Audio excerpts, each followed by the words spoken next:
Bismillahirrahmanirrahim. Assalamualaikum warahmatullahi wabarakatuh. Rasulullah Muhammad SAW bersabda, "Laisal ghina an kathratil aradi, walakinnal ghina ghinan nafs."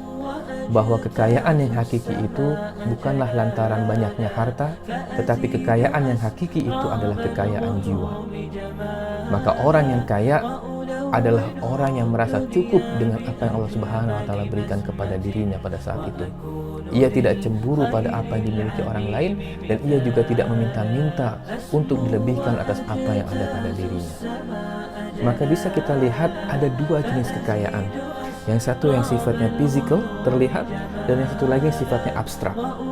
Dua jenis kekayaan ini penting, tapi Rasulullah Muhammad SAW menekankan pada kekayaan yang sifatnya abstrak, yaitu kekayaan jiwa.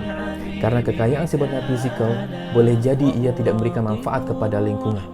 Seseorang yang berharta banyak, tetapi tidak memperdulikan lingkungannya. Tetangganya kelaparan, tetangganya memerlukan bantuan, tidak dihiraukan. Tetapi orang yang memiliki kekayaan jiwa, ini akan memberikan ketenangan kepada orang-orang yang ada di sekelilingnya. Pada hadis lain Rasulullah juga bersabda, "Al-qana'ah malun la yanfa", bahwa qanaah itu adalah harta yang tidak akan pernah hilang.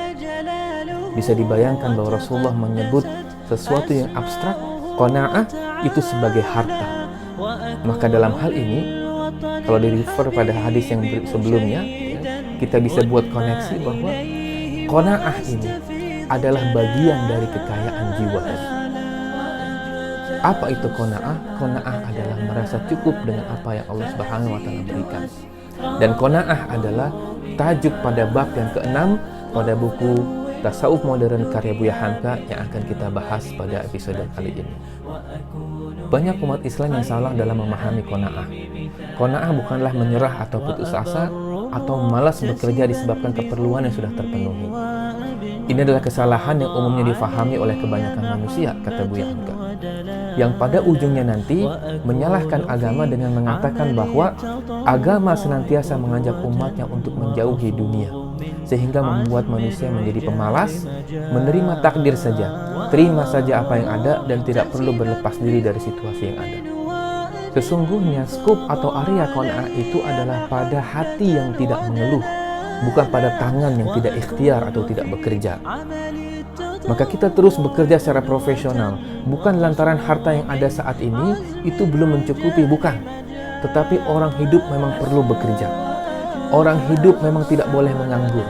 Kita tidak boleh menjadi mayat sebelum kematian. Adapun harta dan kekayaan yang dihasilkan dari usaha yang terus-menerus itu, maka tidak ada keharaman untuk menikmati dan mensyukurinya. Sifat qanaah ini memberikan faedah yang sangat besar bagi orang-orang yang memilikinya.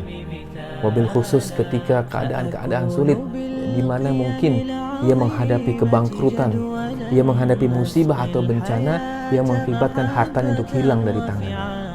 Orang-orang yang tidak memiliki sifat qanaah mungkin akan stres sampai meninggal, gelisah, tidak bisa tidur. Tapi orang-orang yang qanaah, ia akan ikhlas kepada Allah Subhanahu wa Ta'ala. Ia akan tetap bersyukur dalam berbagai macam keadaan. Buya Hamka menyebutkan bahwa qanaah mengandungi 5 perkara. Yang pertama adalah menerima dengan ikhlas apa yang ada. Ia tidak banyak mengeluh, apalagi sampai suudzon kepada Allah Subhanahu wa Ta'ala. Yang kedua, memohon kepada Allah tambahan-tambahan yang dirasa perlu.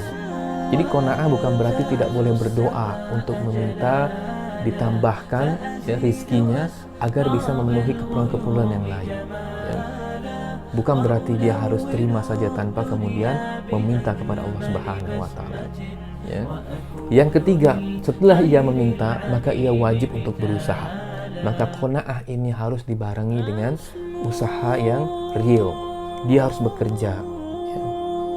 Yang keempat, kemudian ia menerima dan bersabar akan ketentuan Allah Subhanahu wa Ta'ala. Setelah ia berusaha, bagaimana hasilnya, ia menerima dan bersabar akan ketentuan itu. Ya.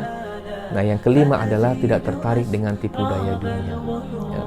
Setelah poin 1 sampai poin 4, ya, biasanya kalau masih belum berhasil juga, manusia itu akan tergoda mencoba untuk hal-hal yang semestinya tidak boleh. Contoh misalnya, karena ia terlalu lama merasa dalam kemiskinan, kemudian jadi ikut-ikutan berjudi, ya, ikut judi ini, judi itu, dengan harapan bahwa uang hasil perjudian ini kemudian akan membuatnya menjadi kaya, atau ikut skim-skim yang membuat dirinya menjadi cepat kaya yang padahal itu adalah judi, ya. Maka itu perlu berhati-hati, atau mungkin juga termasuk penipuan, ya, atau juga termasuk dalamnya adalah memakan riba. Nah, ini perlu berhati-hati. Ini semua adalah termasuk dalam bagian dari tipu daya dunia. Nah, insya Allah dengan sifat qanaah, mudah-mudahan kita semua terhindar daripada tipu daya dunia seperti ini. Buya Hamka juga mengingatkan bahwa sifat qanaah ini adalah sebab-sebab kebahagiaan umat-umat yang terdahulu. Ya. Ada sebuah kisah ketika Rasulullah SAW kembali daripada perang Tabuk, ia menjumpai sahabatnya Sa'ad bin Mu'az. Ketika bersalaman dengan Sa'ad bin Mu'az radhiyallahu an, Rasulullah mendapati tangan Sa'ad bin Mu'az ini sangat kasar sekali. Kemudian ia bertanya kepada Sa'ad bin Mu'az, apa yang menyebabkan tangannya menjadi sebegitu kasar? Sa'ad bin Mu'az radhiyallahu an kemudian menjawab bahwa sesungguhnya ia menggunakan tangannya itu untuk bekerja, untuk mencari kehidupan, untuk mencari ma'isyah, untuk mencari income bagi keluarganya yang halal, ya. Kemudian Rasulullah SAW mencium tangan tersebut dengan mengatakan, tangan ini dicintai Allah dan Rasulnya, dan ia tidak akan disentuh oleh api neraka.